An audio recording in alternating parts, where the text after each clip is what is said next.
Right now, Myanmar is producing more opium than it has in an entire decade, and there is a terrifying reason behind this. Myanmar has been in a complete state of chaos since 2021 military coup. After that, civil war, poverty, unfunctional governance has led to a perfect breeding ground. Because when there is no state control, there is no order, drug cartels step in, and this particular vacuum was filled up by them pretty fast.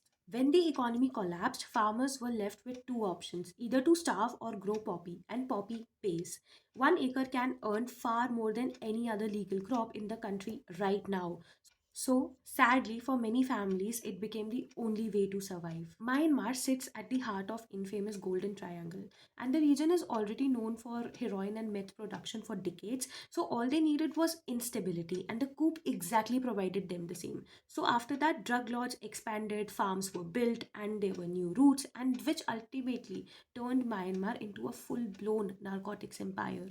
Today, heroin from Myanmar is being taken to Asia, Australia, and even West. And the profits, they are fueling the civil conflict which started this whole crisis at the first place. So it won't be wrong to say that there is this whole toxic loop that is created, a deadly loop rather, where drugs are fueling the war and war is fueling the drug system. So, Myanmar didn't become a drug haven overnight. It became when the whole country collapsed. Because when a country collapses, crime fills up the gap faster than anything else.